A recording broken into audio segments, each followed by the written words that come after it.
Hello and welcome to this episode of the verb series, where we're going to tackle a very important piece of pronunciation, and that's how to deal with the S that is attached to third person verbs in English. What I mean by third person is when we're talking about activities performed by one single other person, so she, he or it. So we add that S to the end of these words.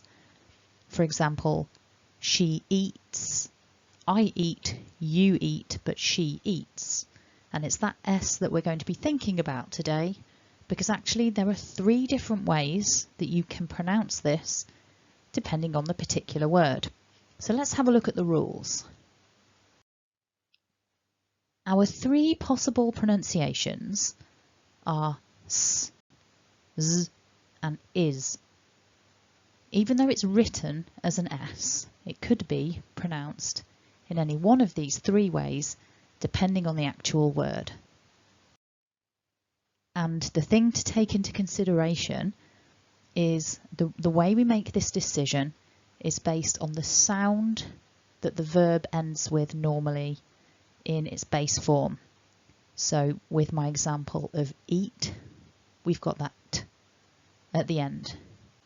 And that's what helps me to know eats with the Ts. Okay, so let's look at these rules in more depth. First of all, if we're going to pronounce it with a S, so that's without any vibration in the throat, that occurs if the verb normally, in its base form, ends with one of the following sounds, a P, T, K or F.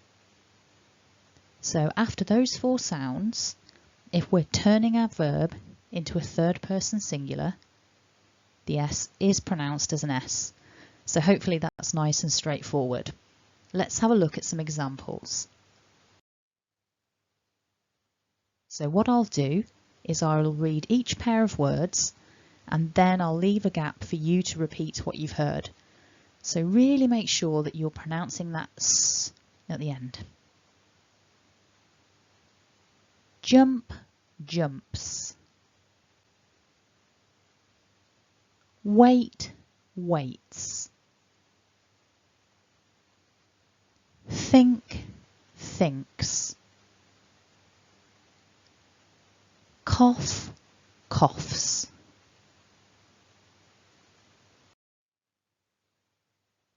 Okay, and our second rule then is following a S, Z, Sh, Ch and J. Then our S that would be written is actually pronounced is. Is. So we've got a vowel and then a voiced Z. Is. So let's have a look at some examples. Again, I'll read each pair of words and then leave a gap for you to repeat what you've heard, and remember that that S is now being pronounced as is because of the verb in its base form having these endings that we just discussed. So let's have a go. Dress, dresses.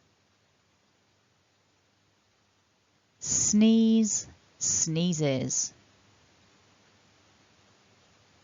Wish, wishes. Watch, watches. Damage, damages.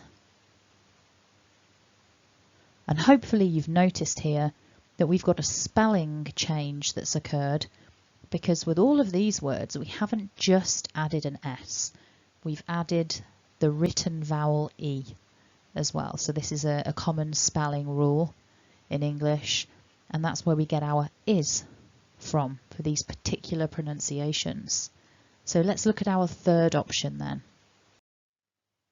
So all of the other cases, so if a verb in the base form ends in a vowel, for example, or any of the other consonants, then it's pronounced Z with voicing. So let's have a look at some examples with this z. Scrub, scrubs. Hold, holds. Hug, hugs. Pull, pulls. Sing, sings. Love, loves. Bathe, bathes. Swim, swims. Win, wins. So just as a reminder, as a review, we've got these 3 possible pronunciations of our plural s that we write down. We've got our s, our z, and our is. And now you've looked at the overview of the rules for this, what we'll do in 3 future videos is take a bit more time to focus on each of these sounds. So if you don't want to miss those videos, click to subscribe. You could also check out the playlist for lots of other useful videos helping you to get to grips with English verbs, such as how to pronounce the ed and the ing. If you've got any requests for future videos or comments to make, please leave them below in the comments. You could click like to support the channel. Thanks for watching and have a great day.